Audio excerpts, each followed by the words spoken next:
Hello students, welcome to my channel Bhavya Physics.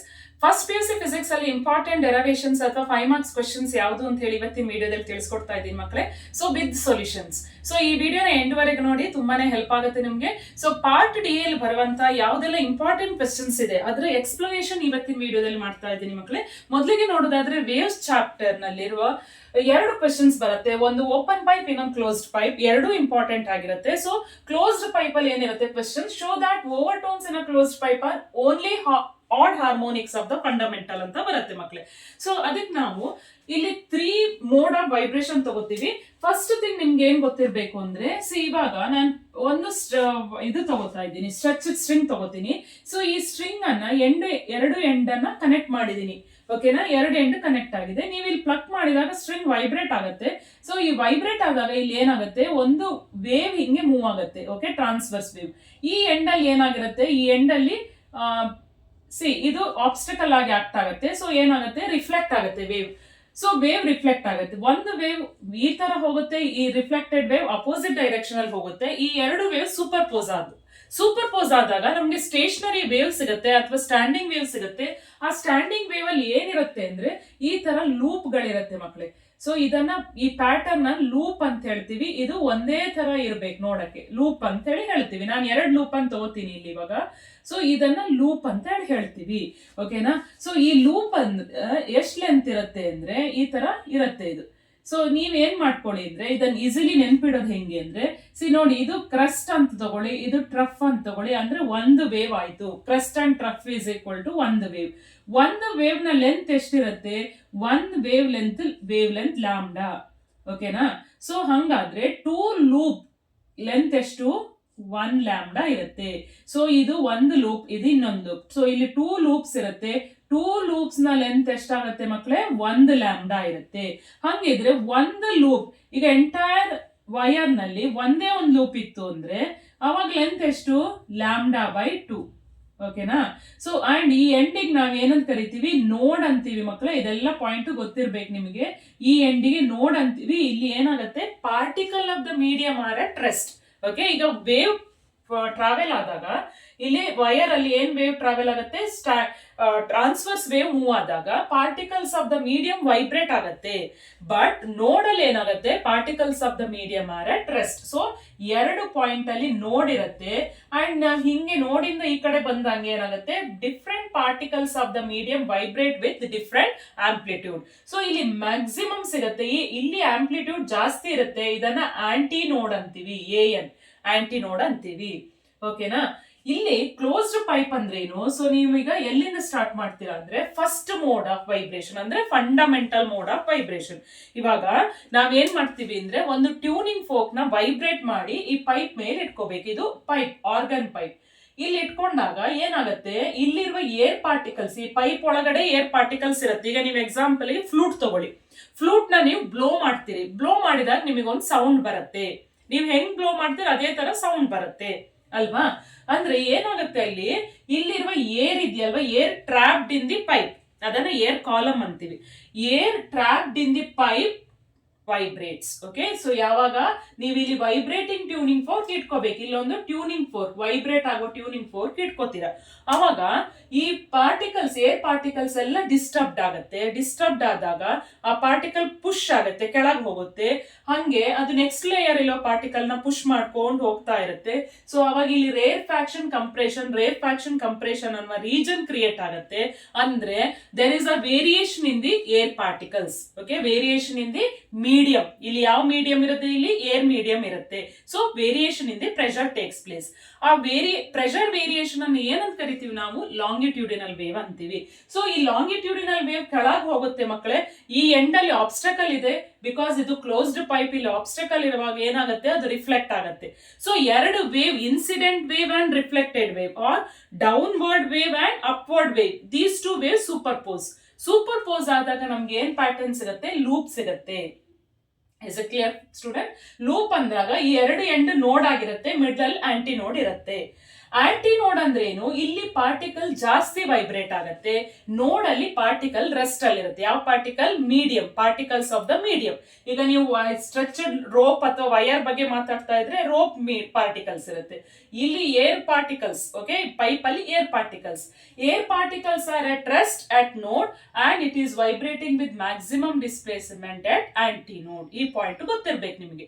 ಇವಾಗ fundamental mode of vibration, second mode of vibration, third mode of vibration ಅಂತ 3 mode ತಗೋತೀರಾ ನೀವು ಈ derivation ಮಾಡಕ್ಕೆ.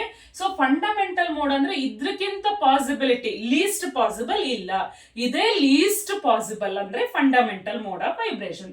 ಇಲ್ಲಿ ಏನಾಗುತ್ತೆ, ಇವಾಗ ಲಾಂಗಿಟ್ಯೂಡಿನಲ್ ವೇವ್ ಡೌನ್ವರ್ಡ್ ಹೋಗುತ್ತೆ ಅಂಡ್ ಆಬ್ಸ್ಟ್ಯಾಕಲ್ ಇರೋದ್ರಿಂದ ವಾಪಸ್ ಹೋಗುತ್ತೆ. ಸೊ ಈ 2 ವೇವ್ ಸೂಪರ್ ಪೋಸ್ ಆಗಿ ನಿಮ್ಗೆ ವೇವ್ ಸಿಗುತ್ತೆ. ಅದನ್ನ ಏನಂತ ಕರಿತೀವಿ? ಸ್ಟ್ಯಾಂಡಿಂಗ್ ವೇವ್ ಅಂತೀವಿ. ಆ ಸ್ಟ್ಯಾಂಡಿಂಗ್ ವೇವ್ ಅಲ್ಲಿ ಲೂಪ್ ಇರುತ್ತೆ. ಎಷ್ಟು ಲೂಪ್ ಫಾರ್ಮ್ ಆಗತ್ತೆ? ಎಷ್ಟು ಲೂಪ್ ಫಾರ್ಮ್ ಆಗತ್ತೆ ಅಂದ್ರೆ ಕಂಡೀಷನ್ ಇದೆ, ಈ ಎಂಡ್ ಅಲ್ಲಿ ನಿಮ್ಗೆ ನೋಡೇ ಸಿಗ್ಬೇಕು ಅಂಡ್ ಈ ಓಪನ್ ಎಂಡ್ ಅಲ್ಲಿ ನಿಮ್ಗೆ ಆಂಟಿ ನೋಡೇ ಸಿಗ್ಬೇಕು ಅಂದಾಗ ಫಸ್ಟ್ ಪಾಸಿಬಿಲಿಟಿ ಏನು ಅಂದ್ರೆ ಹಾಫ್ ಲೂಪ್. ಓಕೆನಾ ಮಕ್ಕಳೇ? ಹಾಫ್ ಲೂಪ್ ಇರುತ್ತೆ. ಹಾಫ್ ಲೂಪ್ ಅಂದ್ರೆ ಒಂದು ನೋಡಿಂದ ಆಂಟಿ ನೋಡ್ ವರೆಗೆ, ನೋಡ್ ಟು ಆಂಟಿ ನೋಡ್ is half loop. Half loop ನ ಲೆಂತ್ ಎಷ್ಟು? ಸಿ 1 ಲೂಪ್ ಲೆಂತ್ λ/2 ಆದಾಗ ಹಾಫ್ ಲೂಪ್ ಲೆಂತ್ ಎಷ್ಟಾಗುತ್ತೆ? λ/4. ಅರ್ಥ ಆಯ್ತಾ ಮಕ್ಕಳೇ? So entire length of the wire is, see L consist of how many loops? Half loop. What is the length of half loop? λ/4. So ನಾನು first ಮೋಡಿಗೆ λ1 ಬರೀತೀನಿ. Next possibility ಏನು ಅಂದ್ರೆ ಸೆಕೆಂಡ್ ಮೋಡ್ ಆಫ್ ವೈಬ್ರೇಷನ್. ಇಲ್ಲಿ ಈ end ಅಲ್ಲಿ ನೋಡೇ ಬರ್ಬೇಕು ನಿಮಗೆ, ಈ ಎಂಡ್ ಅಲ್ಲಿ ನೋಡಿರುತ್ತೆ, ಈ ಎಂಡ್ ಅಲ್ಲಿ ಆಂಟಿ ನೋಡೇ ಬರ್ಬೇಕು ಅನ್ನೋದು ಕಂಡೀಷನ್ ಇದೆ. ನೆಕ್ಸ್ಟ್ ಪಾಸಿಬಿಲಿಟಿ ಏನು ಅಂದ್ರೆ ಇಲ್ಲಿ 1.5 ಲೂಪ್ಸ್ ಇರುತ್ತೆ. ಸೊ ಇಲ್ಲಿ ಆಂಟಿ ನೋಡ್ ಇರುತ್ತೆ, ಇಲ್ಲಿ ನೋಡಿರುತ್ತೆ, ಇಲ್ಲಿ ಆಂಟಿ ನೋಡ್ ಇರುತ್ತೆ. 1.5 ಲೂಪ್. 1 ಲೂಪ್ ನ ಲೆಂತ್ λ/2 ಇರುತ್ತೆ. ಓಕೆ, ಹಾಫ್ ಲೂಪ್ ಲೆಂತ್ λ/4 ಇರುತ್ತೆ. ಅಂದ್ರೆ ಅರ್ಧ ಮತ್ತೆ ಕಾಲು ಅಂದ್ರೆ 3/4. ಓಕೆ, ಮುಕ್ಕಾಲು. So that is 3/4. ಈ ತರ ಬರೀತೀವಿ. ಸಿಮಿಲರ್ಲಿ ನೆಕ್ಸ್ಟ್ ಪಾಸಿಬಿಲಿಟಿ ಏನು ಅಂದ್ರೆ 2.5 ಲೂಪ್. ಓಕೆನಾ? ಇವಾಗ ನಾವ್ ಹೆಂಗೆ ಡಿರೈವೇಶನ್ ಬರೆಯೋದು ಅಂದ್ರೆ ಈ 3 ಡಯಾಗ್ರಾಮ್ ಈ ತರ ಪೈಪ್ ನ ಡ್ರಾ ಮಾಡಕ್ ಕಲ್ತ್ಕೋಬೇಕು ಅಂಡ್ ಇಲ್ಲಿ ಲೂಪ್ ನ ಡ್ರಾ ಮಾಡಕ್ ಕಲ್ತ್ಕೋಬೇಕು. ಲೂಪ್ ನ ಚಿಕ್ಕದಾಗಿ ಡ್ರಾ ಮಾಡ್ಬೇಡಿ, ಆಲ್ಮೋಸ್ಟ್ ನೀವು ಇದು ಎಂಡ್ ವರೆಗೂ ಡ್ರಾ ಮಾಡಕ್ ಕಲ್ತ್ಕೊಳ್ಳಿ. ಇದು ಎಂಡ್ ವರೆಗೂ ಇರ್ಲಿ, ಪೈಪ್ ನ ಪಕ್ಕದಲ್ಲಿ ಡ್ರಾ ಮಾಡ್ಕೊಳ್ಳಿ. Okay, one thing. And L same ಇರುತ್ತೆ, ಪೈಪ್ ನ ಲೆಂತ್ ಸೇಮ್ ಇರುತ್ತೆ. Okay, length of the loop half loop ಅಂದ್ರೆ λ/4 ಅನ್ನೋದನ್ನ ಪ್ರಾಕ್ಟೀಸ್ ಮಾಡಿ. ಸೊ ಇಲ್ಲಿ ಎನ್ ಇಂದ ನೆಕ್ಸ್ಟ್ AN ವರೆಗೆ λ/4 ಇರುತ್ತೆ. ಒಂದು ಲೂಪ್ N to N ಅಂದ್ರೆ λ/2, 1 ಲೂಪ್ ಲೆಂತ್ λ/2 ಇರುತ್ತೆ. ಸೊ 1.5 ಇದ್ರೆ ಅದನ್ನ ಆಡ್ ಮಾಡ್ಕೋಬೇಕು. 2.5 ಇದ್ರೆ 2 ಲೂಪ್ ಲೆಂತ್ λ ಇರುತ್ತೆ, ಹಾಫ್ ಅಂದ್ರೆ λ/4 ಆಡ್ ಮಾಡ್ಕೊಳ್ಳಿ. ಸೊ ಅದು 5 λ/4 ಆಯ್ತು. ಈ ತರ. ಸೊ ಡಯಾಗ್ರಾಮ್ ಫಸ್ಟ್ ಬರ್ಕೋತೀರಾ ಅಂಡ್ ನೀವು ಒಂದೆರಡು ಸೆಂಟೆನ್ಸ್ ಬರೀರಿ. Consider a closed pipe of length L. Let V be the velocity of sound. Let F1, F2, F3 be the frequencies of different mode of vibration. Okay, frequencies of fundamental first mode and second mode of vibration. ಅಥವಾ frequency of sound ಅಂತ ಬರೆದ್ರು ಸಾಕು. Let λ1, λ2, λ3 be the wavelength. Be its wavelength. Okay, ಇಷ್ಟು ಬರ್ಕೊಡಿ. Next first mode of vibration. ಇವಾಗ ನೀವು ಏನೇನ್ ಬರ್ಕೋಬೇಕಿಲ್ಲಿ? ಫಸ್ಟ್ ಮೋಡ್ ಆಫ್ ವೈಬ್ರೇಷನ್ ಅಂದಾಗ ನೀವು ಇಲ್ಲಿ ಫಸ್ಟ್ ಇದನ್ನ ಈಕ್ವೇಟ್ ಮಾಡಿ. λ1/4 ನಾನು ಇಲ್ಲಿ ಬರೆದು ತೋರಿಸ್ತೀನಿ ನಿಮ್ಗೆ. λ1 ಅಂತ ಏನಕ್ಕೆ ತಗೊಂಡಿದ್ದೀನಿ ಅಂದ್ರೆ ಫಂಡಮೆಂಟಲ್ ಮೋಡ್ ಅಲ್ವಾ, ಸೊ λ1 ಬರ್ಕೋತೀನಿ. λ1/4 is equal to L ಅಂತೀರಾ. ಸೊ ಇವಾಗ ಇದನ್ನ ಈಕ್ವೇಟ್ ಮಾಡಿ, ಕ್ರಾಸ್ ಮಲ್ಟಿಪ್ಲೈ ಮಾಡಿ. λ1 is 4L ಆಯ್ತು. λ1 is 4L ಆಯ್ತು. ನನಗೆ ಫ್ರೀಕ್ವೆನ್ಸಿ ಬೇಕಲ್ವಾ, ಸೊ ಅದಕ್ಕೆ ನಾನು ಏನ್ ಯೂಸ್ ಮಾಡ್ತೀನಿ? ಈ ರಿಲೇಷನ್ ಯೂಸ್ ಮಾಡ್ತೀನಿ. Frequency V is equal to F lambda. So frequency is equal to V/λ. Okay, ಇಲ್ಲಿ ನಾನು ಏನ್ ಮಾಡ್ತೀನಿ? F1 ಅಂತ ಬರಿತೀನಿ, λ1 ಅಂತ ಬರ್ಕೋತೀನಿ. ಸೊ λ1 ಎಷ್ಟಿದೆ? 4L. ಸೊ ಇದು ಫಸ್ಟ್ ಥಿಂಗ್. ಓಕೆ, 1 ಅಂತ ತಗೋತೀನಿ. ಓಕೆನಾ? ಇವಾಗ ಸೆಕೆಂಡ್ ಮೋಡಿಗೆ ಇಲ್ಲಿ ಅಪ್ಲೈ ಮಾಡೋಣ. ಎಲ್ ಸೇಮ್ ಇರುತ್ತೆ. ಇಲ್ಲಿ ನಾನು λ2 ಅಂತ ಬರ್ಕೋತೀನಿ ಅಂಡ್ ನಾನು ಇವಾಗ λ2ಗೆ ರಿಲೇಷನ್ ಬರ್ಕೋತೀನಿ. ಅಂದ್ರೆ 4L/3 ಆಗುತ್ತೆ. ಸೊ ನಾನು F2 ಬರ್ಕೋತೀನಿ. F2 ಹೆಂಗ್ ಬರೆಯೋದು? V/λ2. V/λ2 ಮಾಡಿದಾಗ V ಸೇಮ್ ಇಟ್ಕೊಳ್ಳಿ. V ಅಂದ್ರೆ ವೆಲಾಸಿಟಿ ಆಫ್ ಸೌಂಡ್ ಸೇಮ್ ಇರುತ್ತೆ. λ2 ಎಷ್ಟಿದೆ? 4L/3 and F2 can be written as ಇದು 3 ನ್ಯೂಮರೇಟರ್ಗೆ ಹೋಗುತ್ತೆ. 3V/4L ಆಯ್ತು. ಸೊ ಇವಾಗ v/4l ಇಕ್ವೇಶನ್ 1 ನೋಡ್ಕೊಳ್ಳಿ. v/4l ಅಂದ್ರೆ ಏನು? f1. ಸೊ 3 ಟೈಮ್ಸ್ f1 ಆಗುತ್ತೆ. ಇಕ್ವೇಶನ್ 2 ಅಂತ ಬರ್ಕೋತೀನಿ. ಓಕೆ, ಇವಾಗ ಇದಕ್ಕೆ relation ಬರ್ಕೊಂಡ್ರೆ L is equal to entire length of the closed pipe L having how many loops? 2.5 loop. What is the length of this 2.5 loop? It is 5/4 lambda 3. So ನಾನೀಗ lambda 3 ಗೆ equation ಬರೀತೀನಿ. Cross multiply ಮಾಡಿ 4l/5 ಆಯ್ತು. ಅಂದ್ರೆ ನನಗೆ ಬೇಕಾಗಿರೋದು f3 ನ ನಾನು ಹೆಂಗ್ ಬರೀತೀನಿ? v/lambda 3. Because basic relation is b is equal to f lambda. ಇದೆಲ್ಲ ನೀವು ಪ್ರಾಕ್ಟೀಸ್ ಮಾಡ್ಕೋಬೇಕು. ಯಾವಾಗ್ಲೂ ಬರ್ದು ಪ್ರಾಕ್ಟೀಸ್ ಮಾಡಿ ನೆನಪಿರುತ್ತೆ. So f3 can be written as v/lambda 3 is 4l/5. Okay, 4l/5. ಇವಾಗ 5 ನ್ಯೂಮರೇಟರ್ ಗೆ ಹೋಗುತ್ತೆ, 5v/4l ಆಗುತ್ತೆ. ಬಟ್ ಏನಿದು v/4l ಅಂದ್ರೇನು? f1. So f3 can be written as what? 5f1 equation 3 ಅಂತ ಬರ್ಕೋತೀನಿ. ಸೊ ಇವಾಗ ನಾವು 3 ಇಕ್ವೇಶನ್ ನೋಡೋಣ. ಏನಂತ ಬರ್ಕೊಳ್ಳೋಣ? ಫ್ರಮ್ ಇಕ್ವೇಶನ್ 1, 2 and 3 ಚೆಕ್ ಮಾಡಿ. ಇಕ್ವೇಶನ್ 1 ಏನಿದೆ? v/4l ಇದೆ. ಇಕ್ವೇಶನ್ 2 ಅಲ್ಲಿ 3 ಟೈಮ್ಸ್ v/4l ಇದೆ. ಇಕ್ವೇಶನ್ 3 ಅಲ್ಲಿ 5 ಟೈಮ್ಸ್ v/4l ಇದೆ. ಅಂದ್ರೆ ನಿಮ್ಗೆ ಏನ್ ಕಾಣಿಸುತ್ತೆ? ಆಡ್ ನಂಬರ್ ಕಾಣಿಸ್ತಾ ಇದೆ. ಸೊ ಈಗ ನಾನು v/4l f1 ಅಂತ ತಗೊಂಡ್ರೆ f1 is to f2 is to f3 ಅಂದ್ರೆ ನಾನು ರೇಷಿಯೋ ತಗೊಂಡ್ರೆ v/4l ಸೇಮ್ ಇರುತ್ತೆ, ಕಾಮನ್ ಆಗಿ ಕ್ಯಾನ್ಸಲ್ ಆಗೋಗುತ್ತೆ. ಅವಾಗ ನನಗೆ ಏನ್ ಬರುತ್ತೆ? ಇಲ್ಲಿ 1:3:5 ಸಿಗುತ್ತೆ. ಅಂದ್ರೆ ಏನಿರುತ್ತೆ ಇಲ್ಲಿ? Add harmonics. ಹಾರ್ಮೋನಿಕ್ಸ್ ಅಂದ್ರೆ ಏನು? ಸಿ, ಈಗ ಇದನ್ನ ಫಂಡಮೆಂಟಲ್ ಮೋಡ್ ಅಂತ ತಗೊಂಡ್ರೆ first vibration least possible. Okay, least possible mode of vibration ಗೆ ಫಂಡಮೆಂಟಲ್ ಮೋಡ್ ಆಫ್ ವೈಬ್ರೇಷನ್ ಅಂತೀವಿ. ಅಂದ್ರೆ ನಿಮ್ಗೆ ಎಷ್ಟು ಲೂಪ್ ಸಿಗುತ್ತೆ? ಈಗ 1 ಅಲ್ಲ, 1ಕ್ಕಿಂತ ಚಿಕ್ಕ ಲೂಪ್, 1ಕ್ಕಿಂತ ಕಮ್ಮಿ ಅಂದ್ರೆ ಹಾಫ್ ಲೂಪ್. ಹಾಫ್ ಗಿಂತ ಕಮ್ಮಿ ಸಿಗಲ್ಲ. ಯಾಕೆ ಅಂದ್ರೆ ಇಲ್ಲಿ ನೋಡ್ ಇರ್ಬೇಕು, ಇಲ್ಲಿ ಆಂಟಿ ನೋಡ್ ಇರ್ಲೇಬೇಕಾಗತ್ತೆ ಅಂದಾಗ half loop possible. First mode. ಅದಾದ್ಮೇಲೆ ಇದನ್ನ ಓವರ್ ಟೋನ್ಸ್ ಅಂತೀವಿ. ಸೊ ಇದು ಸೆಕೆಂಡ್ ಓವರ್, ಇದು ಫಸ್ಟ್ ಓವರ್ ಟೋನ್, ಇದು second over tones. Okay, higher mode of vibrations are called as over tones. ಈ ಓವರ್ ಟೋನ್ಸ್ ನ ನೋಡ್ಕೊಳ್ಳಿ. ಇದನ್ನ ನೀವು ಇಂಟಿಗ್ರಲ್ ಮಲ್ಟಿಪಲ್ ಆಫ್ ಫಂಡಮೆಂಟಲ್ ಮಾಡಿದ್ರೆ ಅಂದ್ರೆ f2 ನ 1 ಟೈಮ್ಸ್, 2 ಟೈಮ್ಸ್, 3 ಟೈಮ್ಸ್ f1 ಅಂತ ಬರೆಯಕ್ಕಾಯ್ತು ಅಂದ್ರೆ integral multiple. If you can write f2 as f2 or f3 any higher ಫ್ರೀಕ್ವೆನ್ಸಿನ ನಾವು ಇಂಟಿಗ್ರಲ್ ಮಲ್ಟಿಪಲ್ ಆಫ್ ಫಂಡಮೆಂಟಲ್ ಮಾಡಿದ್ರೆ ಅವಾಗ ಅದನ್ನ ಹಾರ್ಮೋನಿಕ್ಸ್ ಅಂತೀವಿ. ಸೊ ಇವಾಗ ಏನ್ ಹಾರ್ಮೋನಿಕ್ಸ್ ಇದು? ಇಲ್ಲಿ ನೀವು ನೋಡಿ 3 ಟೈಮ್ಸ್ f1 ಇದೆ ಅಂದ್ರೆ ಇದು ಏನ್ ಹಾರ್ಮೋನಿಕ್ಸ್? ಇದು odd harmonics. So this is odd harmonics of the fundamental. So this is what? Equation 2. Odd harmonics of the fundamental. 5 ನೋಡಿ, ಇದು 5th harmonics, ಇದು 3rd harmonics. ಇದಿಷ್ಟು ಬರ್ಕೋಬೇಕು. ಸೊ ಅದೇ ತರ ನೆಕ್ಸ್ಟ್ ಕ್ವಶನ್ ಓಪನ್ ಪೈಪ್ ಮೇಲೆ ಕೇಳ್ಬೋದು. Show that overtones in open pipe are all harmonics of the fundamental ಅಂತ ಕೇಳಿದಾಗ್ಲೂ ಅಷ್ಟೇ ನೀವು ಈ ತರ ಓಪನ್ ಪೈಪ್ ಡ್ರಾ ಮಾಡ್ಕೋಬೇಕಾಗತ್ತೆ. ಕನ್ಫ್ಯೂಸ್ ಮಾಡಿ ಇಲ್ಲಿ ಕ್ಲೋಸ್ಡ್ ಎಂಡ್ ಹಾಕೋಬೇಡಿ, ಓಪನ್ ಪೈಪ್ ಆಗಿರುತ್ತೆ. ಅಂಡ್ ದ ಕ್ವಶನ್ಸ್ ಕೆಲವೊಮ್ಮೆ what are open pipe or what are closed pipe ಅಂತ ಕೇಳಿದ್ರೆ ಫಸ್ಟ್ ಅದನ್ನ ಆನ್ಸರ್ ಮಾಡಿ ಇದಕ್ಕೆ ಬನ್ನಿ. ಅಂಡ್ ಇವಾಗ ಏನ್ ಮಾಡ್ತೀರಾ ಅಂದ್ರೆ ಇಲ್ಲಿ ಓಪನ್ ಪೈಪ್ ಅಲ್ಲಿ ಏನಾಗುತ್ತೆ? ಓಪನ್ ಎಂಡ್ ಅಲ್ಲಿ ನಿಮ್ಗೆ ಆಂಟಿನೋಡೆ ಸಿಗ್ಬೇಕಾಗತ್ತೆ. ಬಿಕಾಸ್ ಅಲ್ಲಿ ಪಾರ್ಟಿಕಲ್ಸ್ ಚೆನ್ನಾಗಿ ವೈಬ್ರೇಟ್ ಆಗ್ಬೋದು. Particles are free to vibrate. ಇಲ್ಲಿ ಹೊರಗಡೆನೂ ಬರೋದ್ರಿಂದ ಆಂಟಿನೋಡ್ ಫಾರ್ಮ್ ಆಗತ್ತೆ. ಸೊ ಓಪನ್ ಎಂಡ್ ಅಲ್ಲಿ ಆಂಟಿನೋಡ್ ಇರುವಾಗ ನೋಡ್ಕೊಳ್ಳಿ. ಅವಾಗ ಇಲ್ಲಿ ಮಿಡ್ಲ್ ಒಂದು ನೋಡ್ ಸಿಗತ್ತೆ. ಸೊ ಇಲ್ಲಿ ಹಾಫ್ ಲೂಪ್ ಅಂದ್ರೆ 1 ಲೂಪ್ ಆಗುತ್ತೆ. 1 ಲೂಪ್ ಲೆಂತ್ λ/2. ಸೊ ಇದು ಫಸ್ಟ್ ಮೋಡ್ ಆದ್ರಿಂದ ನಾನು λ1 ಅಂತ ಬರೀತೀನಿ. ಸೊ ನೀವು ಡಯಾಗ್ರಾಮ್ ಹೆಂಗ್ ಬರೆಯೋದು ಅಂತ ಹೇಳಿ ಫಸ್ಟ್ ಪ್ರಾಕ್ಟೀಸ್ ಮಾಡ್ಕೊಳ್ಳಿ. ಇಲ್ಲಿ ಈ ತರ ಇರುತ್ತೆ. ಇಲ್ಲಿ 1 and ಹಾಫ್. ಓಕೆ, ಹಾಫ್ ಯಾವತ್ತು ಎಂಡ್ ಅಲ್ಲಿ ಇರುತ್ತೆ ಅಂಡ್ ಮಿಡ್ಲ್ ಅಲ್ಲಿ 1 ಇರುತ್ತೆ. ಇಲ್ಲಿ ಮಿಡ್ಲ್ ಅಲ್ಲಿ 2 ಲೂಪ್ಸ್ ಇರುತ್ತೆ. ಅಂಡ್ ಅದರದ್ದು ಲೆಂತ್ ಎಷ್ಟು ಅಂತ ಹೇಳಿ ತಿಳ್ಕೊಳ್ಳಿ. ಅದೇ ತರ ಡ್ರಾ ಮಾಡ್ಕೊಳ್ಳಿ, ಬರ್ಕೊಳ್ಳಿ. ಓಕೆನಾ? And consider open pipe of length L. Let V be the velocity of sound in air. And next ಬರ್ಕೊಳ್ಳಿ. Let f1, f2, f3 be the frequencies of first mode, second mode and third mode respectively. Let λ1, λ2, λ3 be the wavelengths. Okay. So for first mode of vibration, L can be written as what? λ1/2. Then how to write λ1? 2 into L. So we know that V is equal to f lambda. Therefore f1 is V by λ1. then F1 can be written as V by lambda 1, which is 2L. So this is what the fundamental frequency.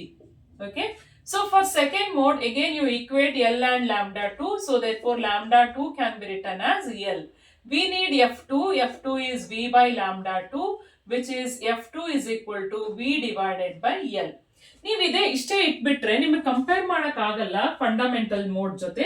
ಅದಕ್ಕೆ ನಾವ್ ಏನ್ ಮಾಡ್ಬೇಕಂದ್ರೆ multiply and divided by 2.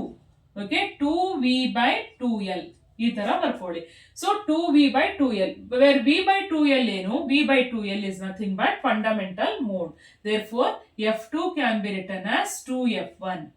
Okay, similarly ಇಲ್ಲಿ F3 ಇದ್ದು ಇವಾಗ ಏನ್ ಬರ್ಕೋತೀವಿ? 3 by 2 into lambda 3 can be written as L. So lambda 3 ಏನ್ ಮಾಡ್ತೀವಿ? ಕ್ರಾಸ್ ಮಲ್ಟಿಪ್ಲೈ ಮಾಡಿ 2L by 3 ಆಗುತ್ತೆ. ನನಗೆ F3 ಬೇಕು. F3 ಅಂದ್ರೆ V by lambda 3. So F3 can be written as V divided by 2L by 3. ಇವಾಗ ಏನ್ ಮಾಡ್ತೀವಿ? ಇಲ್ಲಿರುವ ಡಿನಾಮಿನೇಟರ್ ನ್ಯೂಮರೇಟರ್ಗೆ ಹೋಗುತ್ತೆ. 3V by 2L. Where V by 2L is nothing but F1. So F3 can be written as 3F1. So ಇವಾಗ ನೀವು ಮೂರು equation ನೋಡ್ಕೊಂಡ್ರೆ, equation 1 ಅಲ್ಲಿ ಏನಿದೆ? F1 is V by 2L, F2 is 2 times V by 2L, F3 is 3 times 3 by V by 2L. ಅಂದ್ರೆ ನಾವ್ ಇದ್ರ ratio ತಗೊಂಡ್ರೆ ಇವಾಗ F1 is to F2 is to F3 ತಗೊಂಡ್ರೆ ಏನ್ ಸಿಗುತ್ತೆ ನಮ್ಗೆ? 1 is to 2 is to 3. ಅಂದ್ರೆ all harmonics are present. Next important questions 5 marks ಗೆ ಲಾಸ್ಟ್ ಕ್ವೆಶ್ಚನ್ ಆಗಿ ಯಾವ್ದಿರುತ್ತೆ ಅಂದ್ರೆ, ಯೂಶುವಲಿ ಲಾಸ್ಟ್ ಕ್ವೆಶ್ಚನ್ ಬರ್ತಾ ಇರೋದು ವೇವ್ಸ್ ಚಾಪ್ಟರ್ ಅಥವಾ ಆಸಿಲೇಷನ್ ಚಾಪ್ಟರ್ ಇಂದ ಬಂದಿರುತ್ತೆ. ಅಂಡ್ ಅದು ಈಸಿಲಿ ಆನ್ಸರ್ ಮಾಡಬಹುದು.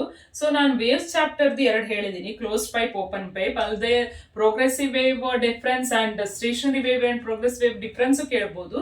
ಸೊ ನಾವ್ ಇವಾಗ ಇನ್ನೊಂದು ಇಂಪಾರ್ಟೆಂಟ್ ಡೆರಿವೇಶನ್ ನೋಡೋಣ. ಅದು ಯಾವುದು ಅಂದ್ರೆ oscillation chapter. derive an expression for time period of oscillation of simple pendulum. So ನೀವು ಮೊದಲಿಗೆ ಏನ್ ಮಾಡ್ತೀರಾ ಅಂದ್ರೆ ಈ ತರ ಡ್ರಾ ಮಾಡೋದ್ ಕಲ್ತ್ಕೊಳ್ಳಿ. ಇವಾಗ ಪೆಂಡುಲಮ್ ಆಸಿಲೇಟ್ ಆಗ್ತಿದೆ ಅಂದ್ರೆ ಇದು ಮೀನ್ ಪೊಸಿಷನ್, ಇದು ಎಕ್ಸ್ಟ್ರೀಮ್ ಪೊಸಿಷನ್ ಬಂದಿದೆ. ಇವಾಗ ಇಲ್ಲಿ ಏನಾಗುತ್ತೆ? ಟೋಟಲ್ ಇದು ಲೆಂತ್ ಅಂತ ತಗೋತೀನಿ ನಾನು. Total length of the pendulum L ಅಂತ ತಗೋತೀನಿ. ಓಕೆ, ಪೆಂಡುಲಮ್ ಬಾಬ್ ಆಸಿಲೇಟ್ ಆದಾಗ ಇಲ್ಲಿ ಆಂಗಲ್ ಕ್ರಿಯೇಟ್ ಮಾಡಿರೋದು ಥೀಟಾ ಅಂತ ತಗೊಳ್ಳೋಣ. And tension is acting along the string. Okay, tension ಈ ತರ ಆಕ್ಟ್ ಆಗುತ್ತೆ. ಸೊ ಇವಾಗ ಈ ಬಾಬ್ ನ ಮಾಸ್ M ಇದೆ. ಇಲ್ಲಿ ಇದು ಬಾಬ್ ಅಂತ ಅಂದ್ರೆ ಅದರ ಮಾಸ್ ಎಷ್ಟಿದೆ? M ಅಂದಾಗ ವೇಟ್ ಯಾವ ಡೈರೆಕ್ಷನ್ ಅಲ್ಲಿ ಆಕ್ಟ್ ಆಗುತ್ತೆ? ಡೌನ್ವರ್ಡ್. ಓಕೆ, ಸೊ ಬಾಬ್ ನ ವೇಟ್ ಡೌನ್ವರ್ಡ್ ಡೈರೆಕ್ಷನ್ ಅಲ್ಲಿ ಆಕ್ಟ್ ಆಗುತ್ತೆ. ಓಕೆನಾ? ಸೊ ನಾವೇನ್ ಮಾಡ್ತೀವಿ ಅಂದ್ರೆ ಇಲ್ಲಿ ನೀವು ಇದನ್ನ ಎಕ್ಸ್ಟೆಂಡ್ ಮಾಡಿ, ಈ ಲೈನ್ ಅನ್ನ ಎಕ್ಸ್ಟೆಂಡ್ ಮಾಡ್ಕೊಳ್ಳಿ. ಈ ಲೈನ್ ಏನ್ ಡ್ರಾ ಮಾಡಿದಿರಲ್ವಾ ಇದನ್ನ ಹಂಗೆ ಎಕ್ಸ್ಟೆಂಡ್ ಮಾಡ್ಕೊಳ್ಳಿ. ಸೊ ಇದು ಈ ಆಂಗಲ್ ಎಷ್ಟಿರುತ್ತೆ ಅಂದ್ರೆ, ಈ ಆಂಗಲ್ ಮತ್ತೆ ಈ ಆಂಗಲ್ ಸೇಮ್ ಇರುತ್ತೆ, ಇದು ಥೀಟಾ. ಇವಾಗ ಈ ವೇಟ್ ಡೌನ್ವರ್ಡ್ ಡೈರೆಕ್ಷನ್ ಅಲ್ಲಿ ಆಕ್ಟ್ ಆಗುತ್ತೆ. ಸೊ ನಾನು ಈ ವೇಟ್ ನ ರಿಸಾಲ್ವ್ ಮಾಡ್ತೀನಿ, 2 ಕಾಂಪೋನೆಂಟ್ ಆಗಿ ಡಿವೈಡ್ ಮಾಡ್ತೀನಿ. 1 component acting towards the mean position, another is along this line. ಈ ಸ್ಟ್ರಿಂಗ್ ಏನಿದೆ ಅದರ ಕಂಟಿನ್ಯೂಷನ್ ಮಾಡಿ. ಇಲ್ಲಿ ಥೀಟಾ ಇರೋದ್ರಿಂದ ಇದು mg ಕಾಸ್ ಥೀಟಾ ಬರ್ಕೊಡಿ. ಓಕೆ, ಕಾಸ್ ಥೀಟಾ ಯಾವಾಗ ಬರ್ಕೋಬೇಕು ಅಂದ್ರೆ ಆ ಲೈನ್ ಜೊತೆ ಥೀಟಾ ಇರಬೇಕು. ಸಿ, ಇದು ವೆಕ್ಟರ್, mg ಅಂದ್ರೆ weight can be resolved into 2 components. Okay, so ಈ ಲೈನ್ ಯಾವತ್ತು ಥೀಟಾ ಕಾಸ್ ಥೀಟಾ ಇರುತ್ತೆ. Okay, so those vector makes an angle theta with the vector, given vector. See, ನಿಮ್ಗೆ ಇದು ಗೊತ್ತು ಕಾಂಪೋನೆಂಟ್. ಸೊ ಇದು vector ಅನ್ಕೊಳ್ಳಿ, vector A. Okay, if it makes an angle theta, then if I resolve this vector into 2 component, this is ax and this is ay. ax ಹೆಂಗ್ ಬರ್ಕೋತೀವಿ ಅಂದ್ರೆ a cos theta ಬರ್ಕೋತೀವಿ, this is a sin theta. Okay, ಇದು ನಿಮಗೆ ಗೊತ್ತಿರಬೇಕಾದ point. So ಹಂಗಾದ್ರೆ ಇದು ಎಷ್ಟಿರುತ್ತೆ? ಇದು mg sin theta. ಇದು mg sin theta. ಅರ್ಥ ಆಯ್ತಲ್ಲ ಮಕ್ಕಳೇ? mg cos theta, mg sin theta. mg ಅಂದ್ರೆ ಏನು? ವೇಟ್. ಇವಾಗ ನೀವು mg sin theta ನೋಡಿದ್ರೆ ಯಾವ ಡೈರೆಕ್ಷನ್ ಅಲ್ಲಿ ಇರುತ್ತೆ? It is towards the mean position. So ನಿಮ್ಗೆ ಕಾನ್ಸೆಪ್ಟ್ ಗೊತ್ತಿರಬೇಕು. When bob is oscillating, restoring force is always acting towards the mean position. Restoring force ಅಂದ್ರೆ F. Okay, F is equal to ma ಅಲ್ವಾ? So that is equal to minus M G sine theta ಅಂತ ಬರ್ಕೋತೀನಿ. ಏನಕ್ಕೆ minus ತಗೋತೀನಿ ಅಂದ್ರೆ Bob ಈ ಕಡೆ displays ಆಗುತ್ತೆ ಬಟ್ ರಿಸ್ಟೋರಿಂಗ್ ಫೋರ್ಸ್ ಅಪೋಸಿಟ್ ಅಲ್ಲಿ ಇರುತ್ತೆ, ಅದಕ್ಕೋಸ್ಕರ ನಾನು ಏನ್ ಮಾಡ್ತೀನಿ ಇಲ್ಲಿ ಮೈನಸ್ ತಗೋತೀನಿ. Okay, M A is minus M G sine theta. M cancel ಮಾಡೋಣಂತೆ. So A is equal to minus G sine theta ಅಂತ ಬರ್ಕೋಬಹುದು. ಇಲ್ಲಿ ಥೀಟಾ ಅನ್ನೋದು ತುಂಬಾನೇ ಚಿಕ್ಕದಿರುತ್ತೆ ಮಕ್ಕಳೇ, ಲೆಸ್ ದ್ಯಾನ್ 15 ಡಿಗ್ರಿ ಇರುತ್ತೆ. ಸೊ ಅದಕ್ಕೋಸ್ಕರ sine theta, since theta is small, you can neglect what sine function, neglect sine. Okay, since theta is small, neglect sine function. So ಹಂಗಾರೆ ಏನ್ ಬರ್ಕೋಬಹುದು ನಾವಿಲ್ಲಿ, A is minus G theta ಅಂತ ಬರ್ಕೋಬಹುದು. Okay, so ಎನ ಹೆಂಗ್ ಬರಿತೀವಿ, A ಅಂದ್ರೆ ಏನು, ನಾವು ಆಸಿಲೇಷನ್ ಅಲ್ಲಿ ಕಲ್ತಿದೀವಿ. A is nothing but minus omega square Y ಅಂತ ಕಲ್ತ್ಕೊಂಡಿದೀವಿ. ಸೊ ಹಂಗಾದ್ರೆ ಇಲ್ಲಿ ಏನ್ ಬರಿತೀನಿ ನಾನು, minus omega square Y is equal to minus G theta. So ಇವಾಗ ಇಲ್ಲಿ ಏನಾಗುತ್ತೆ ಹಂಗಿದ್ರೆ, minus omega minus minus cancel ಮಾಡ್ಕೊಳ್ಳಿ, omega square can be written as G into theta by Y. So ಇವಾಗ ಫ್ರಮ್ ಫಿಗರ್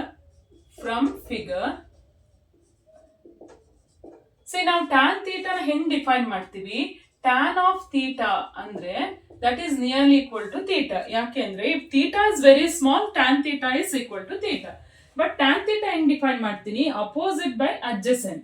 ಸೊ ಇಲ್ಲಿ opposite ಅಂದ್ರೆ from here to here, this distance. Okay, ನಾನು ಇದನ್ನ ವೈ ಅಂತ ತಗೋತೀನಿ ಅಂಡ್ ಅಡ್ಜಸೆಂಟ್ ಇಸ್ ಎಲ್.